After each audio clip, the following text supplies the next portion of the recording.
Hi, I'm Joan Newcomb, and today's Mystic Minute is, who is your game's programmer? Life is one big online video game, and at one level you are experiencing it with everybody else in the world, and we're all players in the game, and we have free will in that we can go left or we can go right and have a completely different trajectory of a storyline in the game. And at one level, we feel sort of helpless or powerless to what is going on externally. It's like it feels like the set and the main story plot we're powerless over. And when you're viewing life at that level, powerlessness is a real thing. At another level, we are the programmer of the game, where our thoughts become things. And then at the highest level, as consciousness, we're actually the game designer. However, within our experience of physical reality, we have a vehicle, which is this physical body that we are navigating this 3D reality. And it's a marvelous, complex machine in a marvelous, complex reality. And it is a manifesting machine. It is an energetic transmuting and manifesting machine. Now, what we don't realize is that we actually have within our brains a device that programs our reality and our game and manifests what we are experiencing in the road ahead of us. If you notice, within your brain, you have the storyteller. Now, it really comes from the part of your brain that is the organizer, that remembers you have to pick up your dry cleaning. It keeps you organized.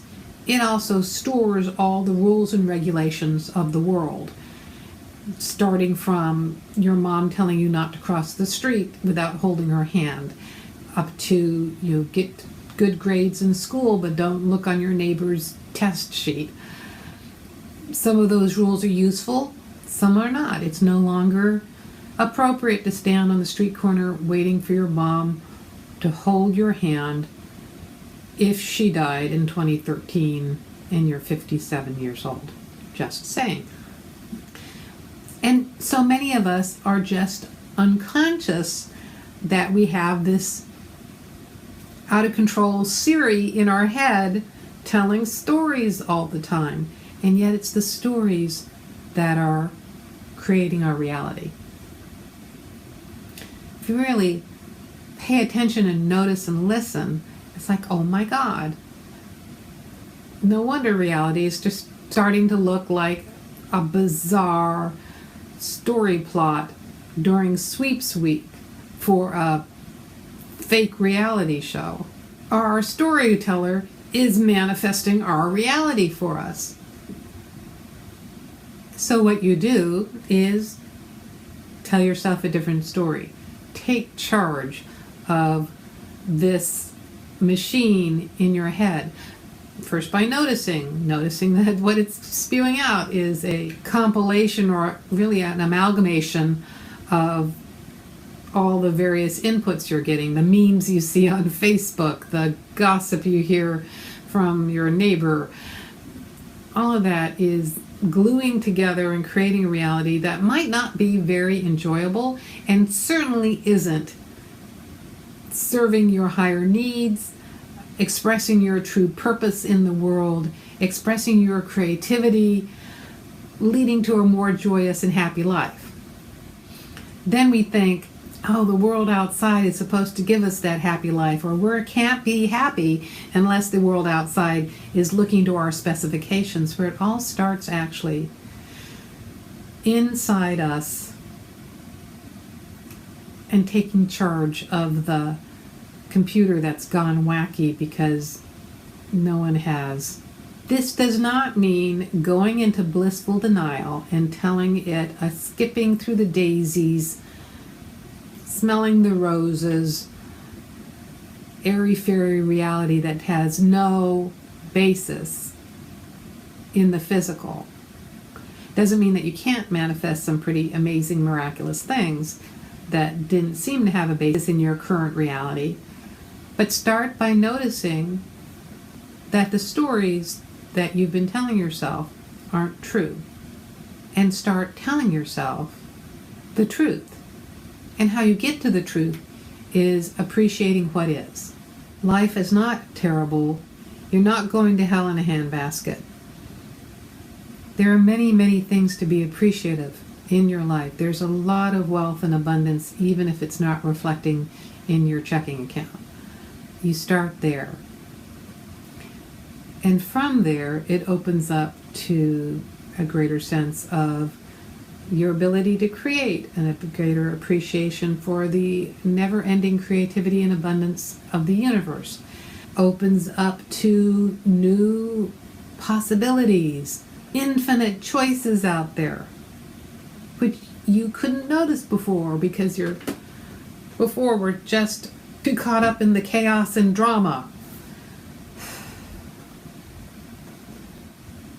I just realized how hard it is for most of us to sit and meditate or just drop off blissfully to sleep at night because the storyteller hates silence. It's kind of like a radio producer that hates dead air space. Gotta fill it up with something. It's why mantras work so well, because you're filling it up with the mantra. Affirmations, filling it up with the affirmations. That is a very rudimentary way to reprogram your programmer. And they work to a certain extent, but there's limitations in affirmations. They come from the mindset, for the most part, they come from the mindset of the lack, the not having, to the having.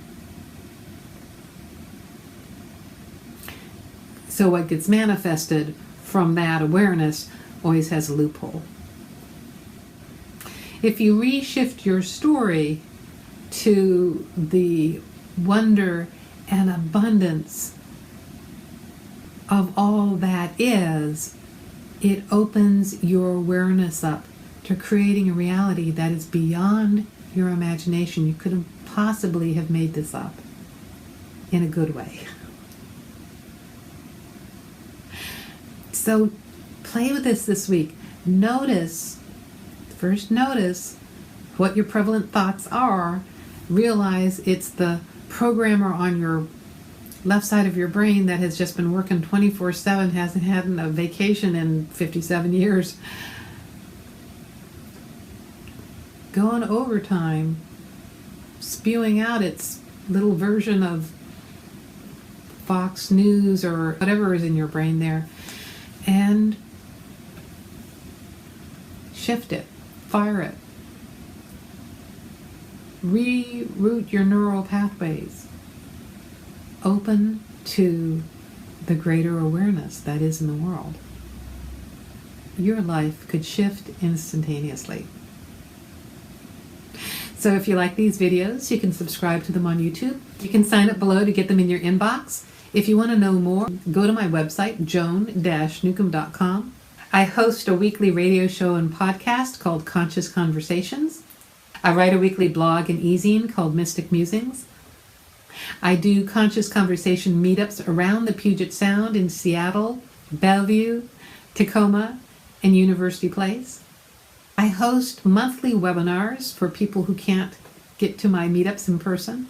And if you want to know more about navigating your life as consciousness, taking charge of the computer inside of your brain and opening up to infinite possibilities, navigating life on a higher level that brings you more fulfillment than you could have ever thought possible, go to joan-newcomb.com and look at my coaching programs. So go to joan-newcomb.com and I'll see you in another couple days with another Mystic Minute.